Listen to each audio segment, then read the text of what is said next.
Okay, welcome back. Thanks for tuning back in, everybody. I know it's been a long day, but we are going to work through this. It's not exhausting, though, when you win, right? No, not at all. Congratulations. Thank you very Champion much. Nate Appreciate Purches, it. winner of the Rip Callahan Memorial Open. First of many. I said it earlier, and I'm quite confident in saying that it's the first, but it won't be the last. Did you have 1 second before that? Did you finish? No, I had 3 top fours. Okay, all right. I wasn't sure. Me and Chris were trying to figure out if you made a title match before. So let's start off real quick. So you qualified this morning on the 9 a.m. squad. You were second on the squad with 12:38. Yeah. Clearly got a bye. And then pull up my trusty bracket here, and then you bowled Scott Hartnett in the first round. Barely got by that one. You're right. He needed was it a double to beat you or a strike to beat you? It was a double. He got the first one, and then unfortunately left the second one a little bit too far wide. Yeah. And you had that match of control, and somebody threw a ball or something right when you were going, and because you could have closed the match out on your own, right? Yeah. It's hard to back out in that kind of situation. Right. It's like you're in your downswing. It's just yeah, we picked up on that with that he got you like right in your fourth step, and you just kind of. But you survived, thankfully, because obviously that would have been a bad way to lose. Right. So then you bowled Nate Clark right over here, and that was once again another close one. Right down to the wire, right? Yeah. Unfortunately, left the pocket 7-10 on 30, and just couldn't really recover from that one. So what we as I'm shuffling through my papers to find the that bracket's not here we go. So then you went up there and you bowled against Justin Veal. Once again, another one where I barely. Hey, it's not supposed to be easy. If it was easy, everybody would win, right? Yeah. No. You got to earn the first one. Yeah, Justin bowled great all day. He just unfortunately ran into 2 stone 8s in lane 34, and there were 2 great shots. Just when you're throwing urethane on a 43-foot pattern, there's really not much poker you can get. But I mean, hats off to him for doing it all day. So then you came down back over here somewhere in the final 4, and you bowled against Eric Smith.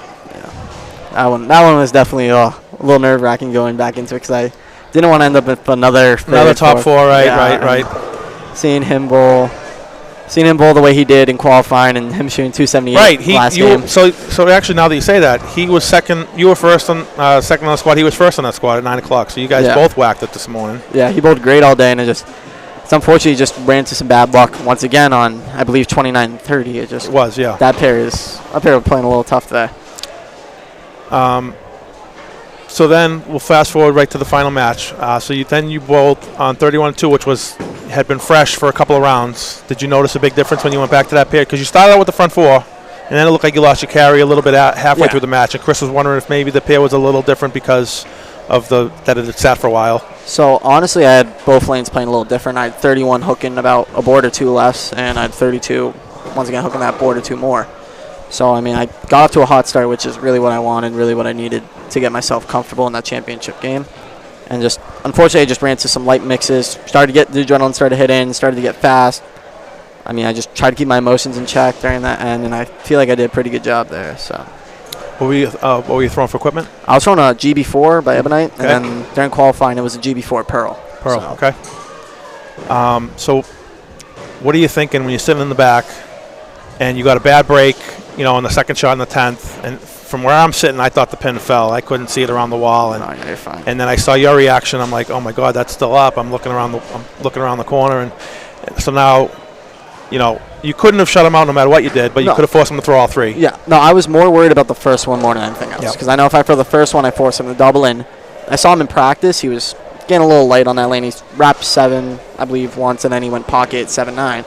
So I'm like, okay, I'm going to have you finish there. And, I mean, that pair is pretty brutal from the way it broke down on the left and right side. So what are you thinking as the ball's walking on the lane? Are you watching? I'm watching. Close your eyes? No. You watch it all the way? Yeah, all the way. I feel like it's a great shot. I mean, maybe a board or 2 far out, and it just leaves a wrap 7, unfortunately. He bowled great all day. I mean, glad he could make it up here.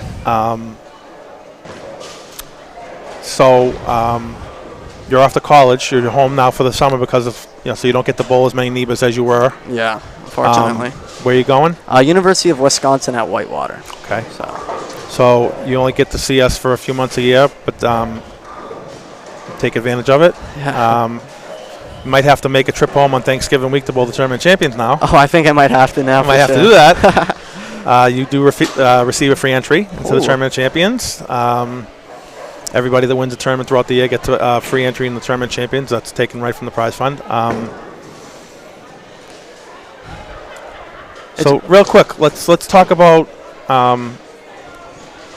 just because I don't want to, even though it is late, I don't want to rush you like right out of here. But let's talk about really quick your experience with the PBA, being on TV. Oh, I mean, bowling with Kyle. Bowling with Kyle was the best part, honestly. I had no intentions of making TV that whole weekend, and just to qualify second into the step ladder and bowl one of the other NEBA champions and one of my best buddies out here, Randall Dunbar, in that semifinal match before. That was honestly like a dream come true because I knew either way, no matter who won, who lost, we were going to support each other no matter what. And honestly, I'm glad to call him one of my close friends here. That's cool. No, it really is.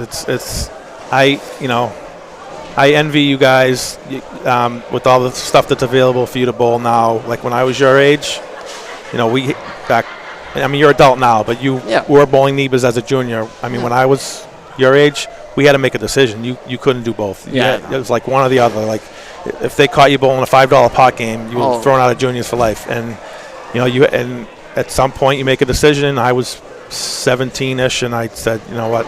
I bowled one full season at JBT, and I felt like I was ready to come, do this, and I did. And thankfully, I didn't embarrass myself right away. I was fortunate. I won within a year and a half of when I came out of juniors. So, but I know it must. The longer you get that you bowl in, X amount of tournaments a year, and you've been close a lot. Everybody knew you were going to win eventually. It's not a secret, And but once you get close a few times, then you get the bad thoughts start to creep in your head. Like, when am I? I mean, look at guys like, and now just recently in the last 6 months, right? Tony Bennett finally won. Yeah. Steven finally won. Aaron finally won. Yeah. Now you finally won. But you can understand, people at home. I'm trying to, like, if you knock on the door a lot and nobody answers, it's really hard to not get the negative thoughts in your head. So now that you've won, it's like now the ball's rolling down the hill. It's not going to be the last. Yeah. No. So that was definitely a good one to get off the chip off my shoulder. Good for you. So I'll give you 2 minutes, 3 minutes, whatever you want, to thank whoever you want, and then we'll head home. I know we both got a long ride. Yeah, no, I'll try to make this quick for everyone. No, go ahead. So the floor is yours, bro. First, I honestly want to thank my dad for all he does. Brings me out to tournaments, running the DJBT we have, our home tournament series. Everything he's done and everything that he's done for me in my whole bowling career, I honestly couldn't have been more thankful for him and my mom's support and my sisters for the whole thing. I mean, there was a point towards the end of college bowling where I just thought I didn't really want to bowl anymore. I'm like, oh my God, you kids! Like, this is the third person I've heard say this. Like we had this discussion earlier. Kevin Tebow told me the same thing. Ditto said the same thing. I'm like, what is wrong with you guys? Like, I lost the magic a little bit, and in these past 2 weeks, I think I found the magic back. I head off to Detroit in 2 weeks for Teen Masters. I'm really excited for that. So I mean, there's so many people to thank, and everyone in the DJBT and NEBA, JBSC, everyone in those staff regions, all the other bowlers competitors. I want to thank you for making this competition very tough, bowling all around, and making these tournaments happen. I mean, if it really wasn't for NEBA guys that we're bowling against at 9 o'clock, 12:30, the DJBT guys we see come out every time, and the JBSC people, I mean, Sharon Evans ran a great tournament, and Melissa took over. I mean, they both run that tournament phenomenal, and it's great to see that all that preparation in those youth tournaments finally pays off in this adult one. It's just, I can't put it into many words. You put the work in, you deserve it. I mean, I see your name on the bowling and Gardner on Friday nights and that thing. I mean, you again, it was only a matter of time. You put the work in. And also, thank you, Mark Richard at Gardner 10 Pins, for throwing out the patterns for me. Yeah. I do appreciate that, and the whole Gardner 10 Pin staff.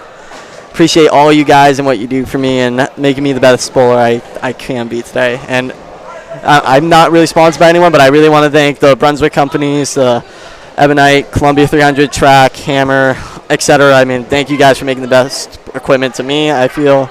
And honestly, there's just so much to thank and so much to give back. I can't wait to see how my future pans out. Good for you. Good for you. Anything else? No. All right. Appreciate you taking this time for You me. got it, bud. All right. Congratulations. Thank you very much. Appreciate We'll it. see you.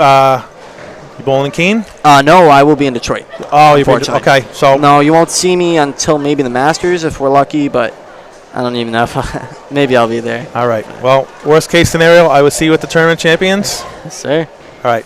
Good job, man. Thank you very All right. much. We'll see you soon. Yes, sir. Thanks for tuning in, everybody. We'll see you in 2 weeks from Keene, New Hampshire, Saturday and Sunday. Saturday doubles, Sunday singles. Get your reservations in because every squad will be full, I promise you. I also have, I'm sorry, one more thank Yes. you to the Whitewater guys. Thank you guys for all you've done for me during the school year, even if it was bad, if it was good. I mean, appreciate all you guys and what you do. Can't wait to go back in the fall. All right. That's it. See you soon. Yes, sir. Thanks, Thank you. guys, for tuning in. We'll see you in 2 weeks. Take care.